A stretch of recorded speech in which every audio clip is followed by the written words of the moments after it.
खुद को एक बेस्ट और नॉलेजेबल इंसान बनाने के प्रोसेस को सेल्फ इम्प्रूवमेंट कहते हैं। आप लाइफ में कुछ अच्छा हासिल करना चाहते हो, लेकिन आप उसे कैसे अचीव करोगे जब आपके अंदर जरूरत से ज्यादा गुस्सा है, आपके अंदर बहुत ज्यादा ईगो है, आपके अंदर इगोइस्टिक पर्सनालिटी भरी हुई है। ऐसे में आप खुद के लिए नहीं बल्कि दूसरों के लाइफ में भी प्रॉब्लम क्रिएट करना स्टार्ट कर देते हो। इसलिए आज मैं आपको कुछ ऐसे टिप्स बताने वाली हूँ जो आपके लाइफ में अच्छा इम्पैक्ट डालेगी। सबसे पहला पॉइंट है कि आप अपने गुस्से को कंट्रोल करना सीखिए।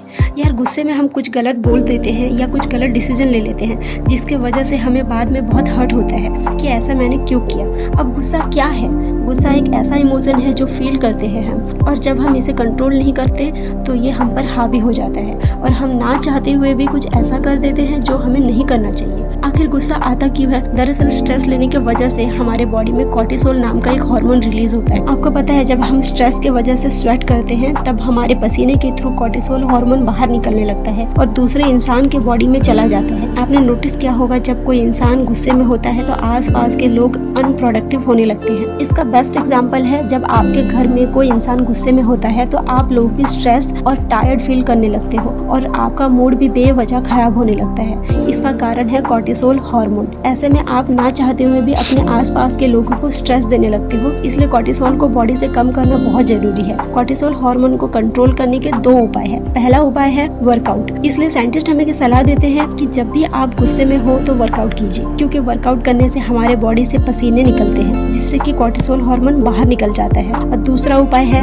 जर्नलिंग। जब आपके अंदर स्ट्रेस लेवल बढ़ता है तब आप एक पेपर पे उसे लिख दीजिए या फिर आपने अपने किसी दोस्त को शेयर कर दीजिए जिस पर आपको भरोसा है। ऐसा करने से आपको रिलैक्स फील होता है जिससे कि कॉर्टिसोल हार्मोन कम होने लगता है। दूसरी बात जो आपको सेल्फ इम्प्रूवमेंट में हेल्प करेगी वो है watch and listen positive in media. चाहे फेसबुक हो, इंस्टाग्राम, ट्विटर, यूट्यूब, व्हाटएवर, जो भी आप सोशल मीडिया यूज करते हैं वहाँ पर हर टाइप का कंटेंट अवेलेबल होता है। अगर आप न्यूज, धर्म या जाति के वीडियोस देखते हैं तो आपके अंदर एग्रेशन, ईगो, कट्टरपंथी की भावनाएं बढ़ने लगती है और इसके वजह से आपके अंदर फ्रस्ट्रेशन और एंगर जैसे प्रॉब्लम्स होने लगती है। वहीं पे अगर आप सक्सेस स्टोरी, मोटिवेशनल वीडियोस और पोस्ट जैसा देखते हो तो आपके अंदर कुछ करने का जुनून बढ़ता है, जिससे कि आप अपने गोल को अचीव करने के लिए पैशनेट होने लगते हो। तो आज से आपको कभी भी अंदर से खालीपन महसूस हो या नेगेटिव थॉट्स आए तो समझ लेना कि आप खुद के दिमाग में नेगेटिव चीजें डाल रहे हो। ऐसा में अगर आप पॉजिटिव चीजें देखोगे तो आपके अंदर पॉजिटिविटी आएगी। तो आपको डिसाइड करना है कि आपको नेगेटिव चीज देखनी है या पॉजिटिव चीज देखना है। ये पूरी तरीके से आप पर डिपेंड करता है। नेक्स्ट पॉइंट है बेटर स्लीप। आपने सुना होगा जो सोया वो खोया। ज्यादातर लोग हमें ये सलाह देते हैं कि अगर सक्सेस चाहिए तो नींद को त्यागना पड़ेगा। एक पल के लिए सोचो, जो भी सक्सेस चाहिए वो मिल गया लेकिन आपका मेंटल हेल्थ खराब हो गया तो ऐसे सक्सेस का क्या करोगे? इसलिए नींद बहुत जरूरी है। इसका मतलब ये नहीं है कि आप सारा दिन सोते रहो या बहुत ज्यादा सोने लग जाओ, लेकिन जब आप कम सोते हो तो आपका मेंटल हेल्थ इश्यूज होने लगता है। आपके अंदर एंजाइटी, स्ट्रेस, हेडेक, फ्रस्ट्रेशन जैसा प्रॉब्लम्स बढ़ने लगते हैं। एक हेल्दी माइंड और एक हेल्दी बॉडी के लिए प्रॉपर नींद लेना बहुत जरूरी है। जब आप प्रॉपर नींद लेते हो तो आपके अंदर memory power, problem solving ability, decision making power, creativity, better concentration, mental clarity, ये सारी चीजें इम्प्रूव होने लगती है, जिससे कि आप एक नॉर्मल इंसान से अलग बिहेव करने लगते हो। इसलिए आज से आपको प्रॉपर नींद लेना शुरू कर देना चाहिए। नेक्स्ट पॉइंट है प्लानिंग। जब आपको पता नहीं होता कि आपको करना क्या है तो आप अपने टाइम को बर्बाद करना शुरू कर देते हो। इसलिए हर दिन का प्लानिंग रात में करके सोया करो ताकि अगली सुबह उठकर आप अपने काम को डायरेक्ट करना स्टार्ट कर सको, और ऐसे में आप अपने टाइम को यूटिलाइज और भी अच्छी तरीके से कर पाते हो, जिसके वजह से आप और भी ज्यादा प्रोडक्टिव बनने लगते हो। अब नेक्स्ट पॉइंट है थिंक बिफोर यू स्पीक। बोलने से पहले सोचो।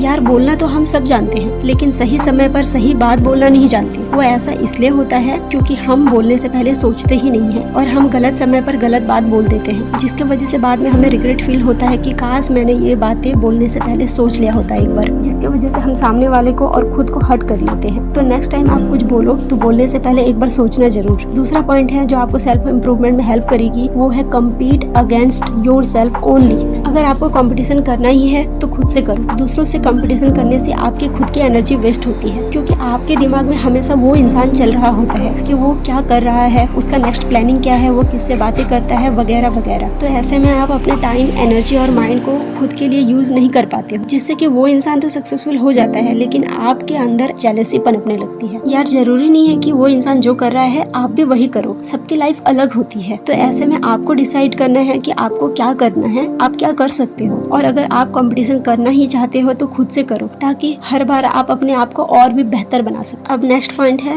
लर्न हाउ टू से नो। हम सबकी एक प्रॉब्लम होती है कि हम किसी चीज के लिए मना नहीं कर पाते हैं। आपसे कोई फ्रेंड आकर के कुछ करने के लिए बोले तो आप उस काम को करने के लिए हमेशा अवेलेबल होते हो। कई बार ऐसा होता है कि आप नहीं करना चाहते हो, लेकिन फिर भी ये सोच के कर देते हो कि कहीं उसे बुरा नहीं लग जाए। पर आप ये सोचो कि जो इंसान आपसे ज्यादा दिन से बात भी नहीं कर रहा होता है, वो अचानक से आपसे बात कैसे करने लगता है, उसको अचानक से आपकी याद कैसे आ गई। ऐसे लोग मतलबी होते हैं। उसका जब मतलब होता है तभी वो आपसे ज्यादा बात करता है, ताकि आपसे अपना काम निकलवा सके। तो ऐसे लोगों से बचने के लिए आपको ना बोलना आना चाहिए। आप जितना लोगों को ना बोलेंगे उतना ही आपकी वैल्यू करेंगे। आपने हीरा को देखा है, उसकी वैल्यू ज्यादा होती है। क्यों? क्योंकि वो बहुत कम है। तो आप भी अपनी वैल्यू हीरे की जैसे करवाना सीखो। आज से हर वक्त दूसरों के लिए अवेलेबल होना बंद करो, और जितना हो सके ना बोलो, कि लोग उसकी ज्यादा कदर करते हैं जो कम अवेलेबल होते हैं। अब इसका मतलब ये नहीं है कि आप हर जगह ना बोलो। जब आपसे कोई कुछ करने के लिए बोले तो आप उनसे थोड़ा टाइम ले लो, ताकि आप अच्छे से सोच समझ करके डिसीजन ले सको। So don't react immediately. So दोस्तों, ये सारी टिप्स आपकी पर्सनैलिटी को और भी ज्यादा बेहतर बनाएगी। ऐसे ही और वीडियोस के लिए सूटा ऑफ मोटिवेशन चैनल को सब्सक्राइब करें। आज के लिए इतना ही। जय हिंद, जय भारत।